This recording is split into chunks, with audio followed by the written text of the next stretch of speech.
Tectone has had many different characters kind of come out of the woodwork, especially with the story in general being as crazy as it is. But one character that came up and hasn't truly been talked about a lot, in my opinion, is the character Misha, who happens to be one of the newest characters that you could actually summon for in Honkai Star Rail version 2.0. So today I kind of wanted to talk about how to build your Misha very casually, in my opinion, and then of course how to ascend Misha from 1 to 80. I always want to say she because Misha just looks like Fiorina. Okay, let's call a spade. I talked about it in my summons.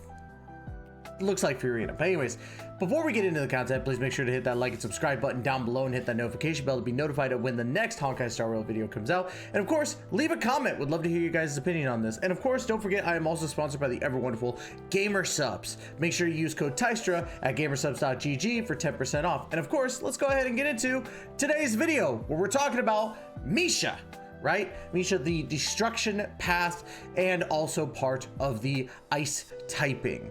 Now, Misha is one of those characters that's I haven't really played with too much except for in the trial, but Misha seems like he could be a very, very fun character.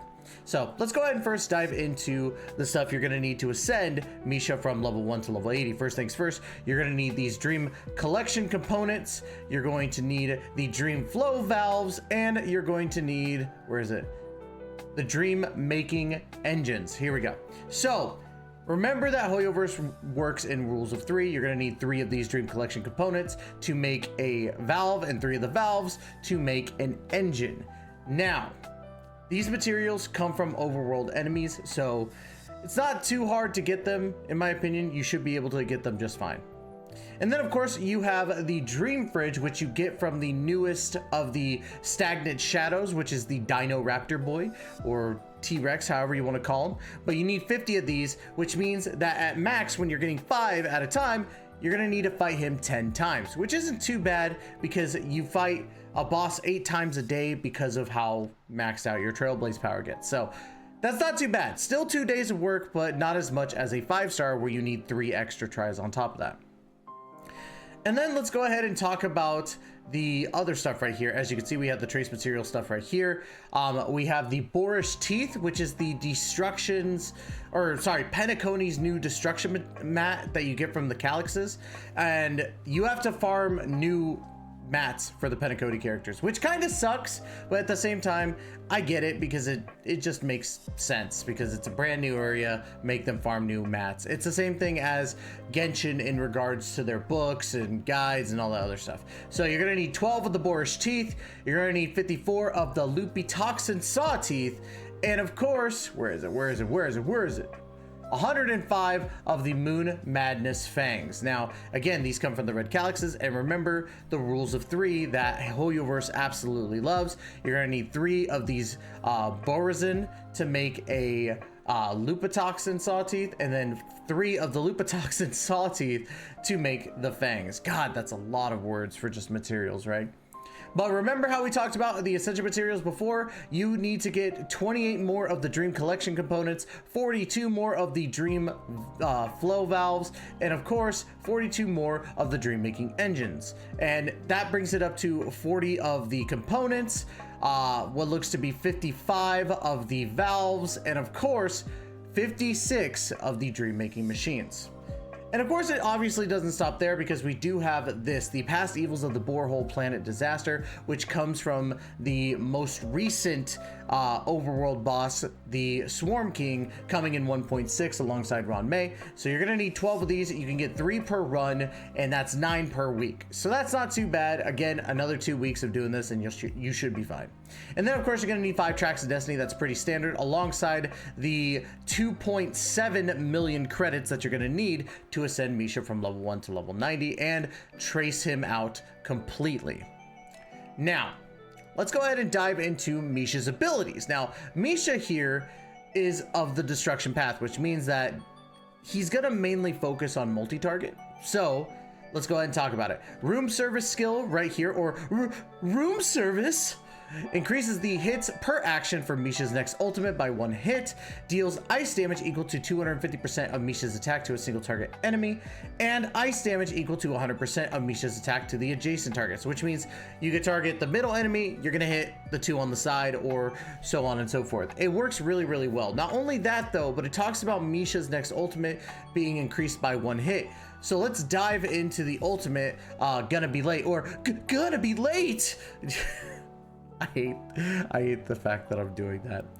Has 3 hits per action by default. First uses 1 hit to deal ice damage equal to 72% of Misha's attack to a single target enemy. Then the rest of the hits each deals ice damage equal to 72% of Misha's attack to a single random enemy. Just before each hit lands, there is a 24% base chance to freeze the target, lasting for 1 turn.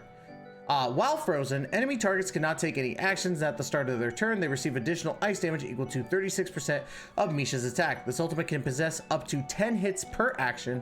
After the ultimate is used, it hits per action will be reset to the default level. So what does this mean? If you played Jingyuan a little bit, you might notice that how with Jingyuan, with your skill, you would gain, you know, little tallies on the big golden boy, right? This kind of works like that, but instead it's more so about the skills used by Misha, or at least that's what it's showing right here, because again, first uses 1 hit to deal ice damage, and you could go up to 10 hits. Now, you get a hit per time you use a skill, so basically use your skills, get your ultimate in, and you can go up to 10. Now again, you start with a base chance of 3 already, so that's decently well. Probably like on average you'll get up to 6 or 7 hits unless you really want to go for that 10 hitter.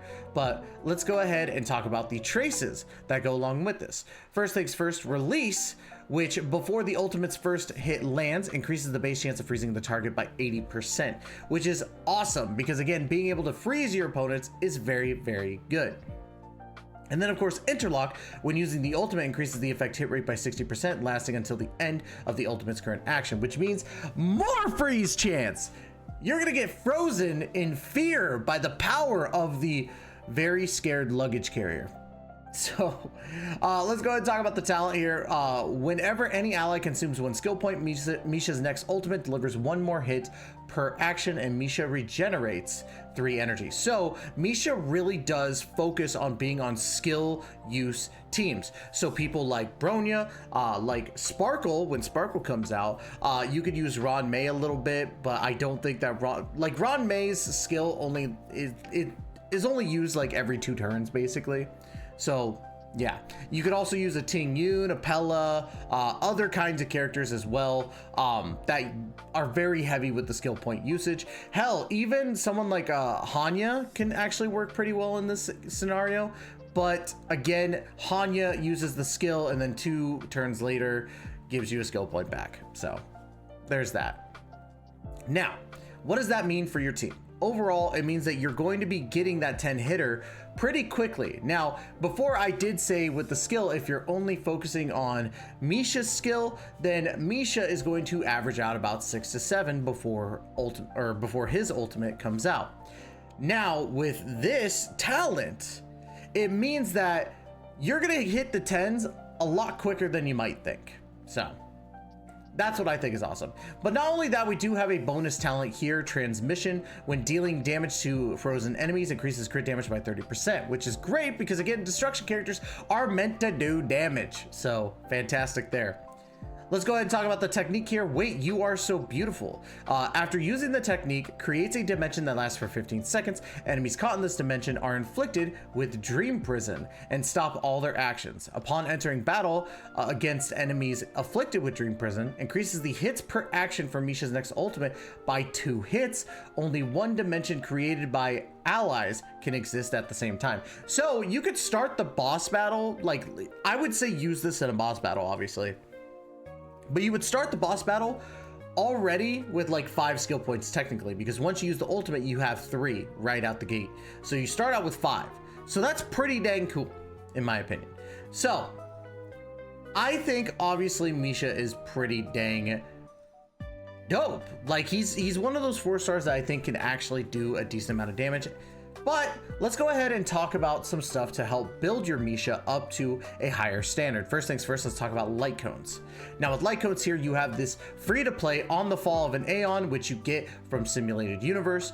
Whenever the wearer attacks, their attack is increased by 8% in this battle. The effect can stack up to 4 times. After a character inflicts weakness break on the enemy, the wearer's damage increases by 12% for 2 turns.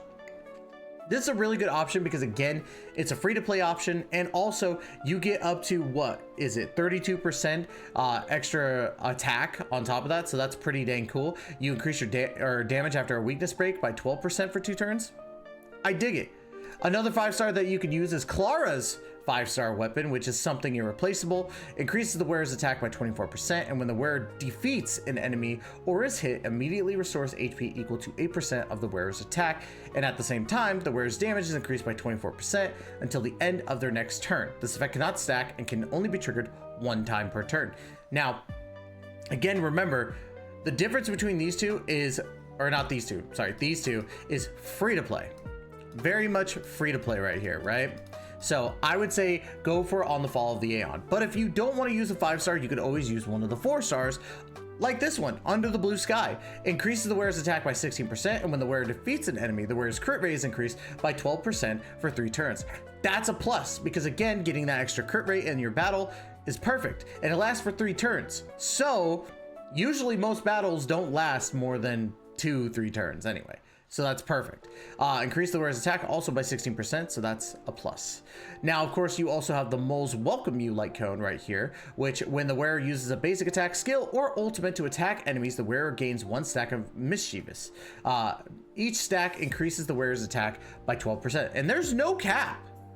There is no cap on this. So you're gonna keep going and going and going and increasing. Or at least that's what it shows here, because I've never used this light code myself. But from what I can see, this is just going to constantly increase your attack. And if that's the case, Misha would benefit from the Mole's Welcome You. So you have plenty of good options in regards to light cones. But what about relics, mind you? First relic set obviously should be the Hunter of Glacial Forest, and you should go for a 4-star, or 4-star, 4-piece. 2-piece increases ice damage by 10%, and the 4-piece, after the wearer uses an ultimate, their crit damage is increased by 25% for 2 turns. And that's great, because again, you're increasing your crit, and that's ultimately what your characters that are supposed to be your DPS characters are needing. It's just how it is. But you can also go for a tried and true favorite of many people, Musketeer of Wild Wheat. I always talk about Musketeer of Wild Wheat because I feel like it's one of the oldest relic sets that's still prevalent to this day, especially as a regular relic set, right? Attack is increased by 12%, and the wearer's speed is increased by 6%, and basic attack damage increased by 10% on the 4-piece, which is really good. So you could run this as a 4-piece itself, but I would highly recommend, honestly, if you're going to run anything for Musketeers Wild Wheat, you would run the 2-piece Musketeer, 2-piece Hunter, which is not a bad combo to have. Another set that I see a lot of people use on a lot of the DPS characters, or just as something to think about, and I've talked about this before, is Genius of Brilliant Stars. And the reason being is solely because of the 4-piece. 4-piece, when the wearer deals damage to a target enemy, ignores 10% defense. And if the target enemy has a quantum weakness, the wearer additionally ignores 10% defense. Now, that means you can ignore up to 20% defense of the enemy so long as they have a quantum weakness. And that's pretty dang good, because most of the enemies seem to have quantum weakness, or at least that's what I see. So Genius of Brilliant Stars is not a bad thing, but I would definitely say the best option is the 4-piece Hunter of Glacial Forest. Now, you also need a 2-piece on top of that, right? You need your orb and you need your chain. Couple of sets that I see here that I could recommend. Retilient Arena increases the wearer's crit rate by 8%, and when the wearer's current crit rate reaches 70% or higher, the wearer's basic attack and skill damage increases by 20%, which is good, but again, you have that restriction of getting your crit rate up to 70. We also have the Glamoth set, increase the wearer's attack by 12%, and when the wearer's speed is equal to or higher than 135 and 160, the wearer deals 12 to 18% more damage. Now, I would probably put Glamoth ahead of Retilient because speed is a little bit easier, in my opinion, to obtain, in the sense of like, you're going to be using speed boots most of the time for your characters. So this would be a wonderful piece to have in conjunction with your Glacial. And of course, I've seen people talk about Inert Salcedo, which increases the crit rate by 8%, and the wearer's current crit rate reaches 50% or higher. The wearer's ultimate and follow-up damage is increased by 15%. So basically, kind of the differences between Salcedo and Rutiliant here, like they both increase crit rate by 8%, but one is a 50% threshold for 15% extra damage, while another is a 70% threshold for 20% more damage, but that's not included in your ultimate. This one is for the follow-up attacks and ultimate. So to me, it works well for the ultimate, which is what Misha is going to be doing the most damage with anyway. So it makes sense to go for Inert Salcedo over Rutiliant in my personal opinion. But that doesn't mean Rutiliant's a bad set. People might argue with me on this one, but I think that honestly, it's a lot easier to hit 50. It's obviously a lot easier to hit 50% crit rate over 70% crit rate, right? So this probably the set that I would be running, to be honest, is On the Fall of the Aeon, or possibly the Mole's Welcome You to get that like attack boost. And then for my 4-piece, I'd probably go 4-piece Hunter Glacial Forest, followed by the Glamoth set. Now, when it comes to your actual stats, what should you be focusing on? Well, crit rate, crit damage is your main one, followed by speed, of course, and then attack percentage. Those are the main ones you need to focus. So go for pieces like your headpiece and your gloves to be crit rate, crit damage, attack percentage, and speed, right? Not in that order. It should be crits, and then speed, then attack, but I digress. You get what I'm saying. Now, for your boots, or sorry, let's talk about the chest piece first. For your chest piece, go for crit rate or crit damage depending on what you need. So look at your stats, and I would honestly say probably focus on everything else before you go to your chest piece. So for your boots, focus on speed, because again, speed is very easy to kind of accumulate for, you know, to get your Inert Salcedos or your Glamoths, or not Inert Salcedo, sorry, that's for crit rate, but for if you're gonna run Glamoth, it would be easier for you to go for speed boots. Now, if you don't want to go for Glamoth and you want to go for an Inert Salcedo, you don't need to worry too much about getting the 135 speed, so then go for something along the lines of attack percentage for your boots. Now, talking about these little sets here, if you're gonna go for any of these two pieces, obviously, your best course of action is your orb should be ice damage. All about that ice damage, because you want to increase the amount of damage that your Misha is outputting, and then followed by attack percentage. By increasing that attack, you're also going to be boosting up the amount of damage that you're outputting in general. So Glacial Forest, focus on your chest piece being crit rate or crit damage depending on what you need more, speed boots if you're going to be running Glamoth, or attack percentage if you're going to be running Inert, or even Rutiliant. When you go to your orbs, focus on ice percentage damage or ice damage percentage, and then attack percentage to boost up that attack. Misha seems like a pretty standard DPS, but I'm actually pretty excited to try Misha out because it's going to be mainly about freezing your opponents. And I think that pairing Misha with characters that would be heavy in skill points is going to be up, or basically your benefit. So, but that's just me. That's all I can really say about Misha and myself. But if you like the content, please make sure to hit that like and subscribe button down below, and hit that notification bell to be notified of when the next Honkai Star Rail video comes out. And y'all, thank you so much for giving me the opportunity to entertain you. We will be back again with another Honkai Star Rail video soon. And of course, as always, take care, be safe. We will see you very soon.